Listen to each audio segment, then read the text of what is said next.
Pa! Diyan yung parcel mo, pa! Diyan yung parcel mo! Parcel ko lang sana. Yan na! Tago niya ako na. Anak mo.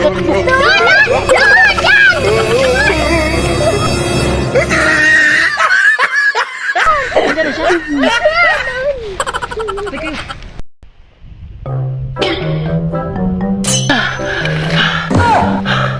Mabuti na lang sinabi ng mga anak ko. Wala pa naman ako pambayad sa kanya. Sabi ko, ngayon ko kukunin ng parcel. Pinareschedule ko kasi. Natalo pa ako sa scatter. Grabe, kalupit pa naman ang delivery rider na ito. Mahirap pakiusapan. Nak, sabihin nyo wala ako ah. Sabihin nyo sa baryo ako, kayo nang wala. Gunggong! Barinig kita sa mukha eh! Ha? Kayo nang bahala sa kanya. Sige na, sabihan nyo. Oo pa, sabihin lang namin sa rider na wala ka. Kami nang bahala pa. Sige, puntahan na natin. Sige, kayo nang bahala. Natalo kasi ako sa scatter. Sabi ko pa naman sa kanya, ngayon ko kukunin ng parcel.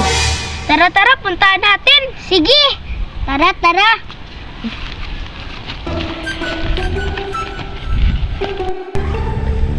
Ay, dito na ako sa lugar nila, Sir Nico.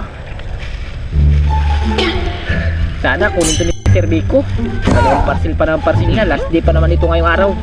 Sabi niya pa naman sa akin, kukunin niya ngayon. Pag hindi niya kinuha ni Sir Nico, grabe taga kalaki ng baba niya. Ay, naku, Sir Nico. Puntahan ko na muna yung tao na yun. Tara, tingnan natin.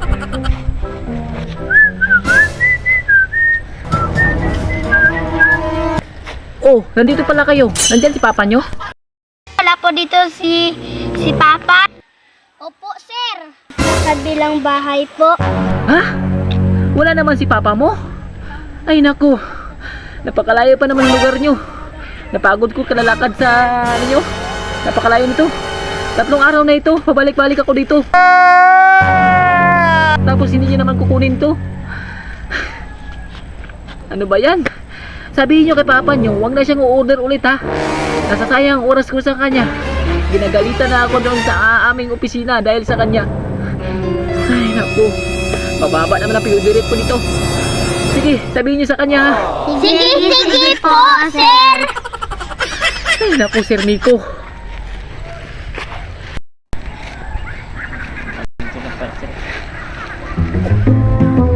Ayaw, di ba?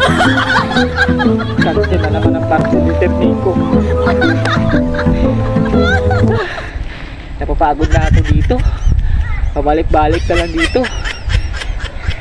Grabe talaga kabugo si Sir Nico. Pagod na ako. Napakalayo pa naman ang lugar niya. Cancel pa. Hindi ka na makakahuli sa akin, Sir Nico. Press na nga ako. Bad trip ako.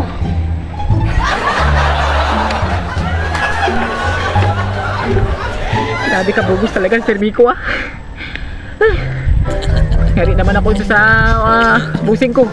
Bababa na piyudirit ko dahil sa kanya. Hindi na ako mag-deliver dito. Pagkalayo pa naman to, naubos ang gasolina ko. Hindi ako makakatakbo nito. No. Hindi na ako makakatakbo. Ubos ang gasolina ko. Sir Nico. Nabusan ako ng gasolina dahil sa'yo. Kung ano kalaki ang baba mo, gano'ng kalaki ang pag-abugos mo. Grabe kalayo pa naman ang tutula ko. Naubusan ako ng gasolina. Ayaw, di ba?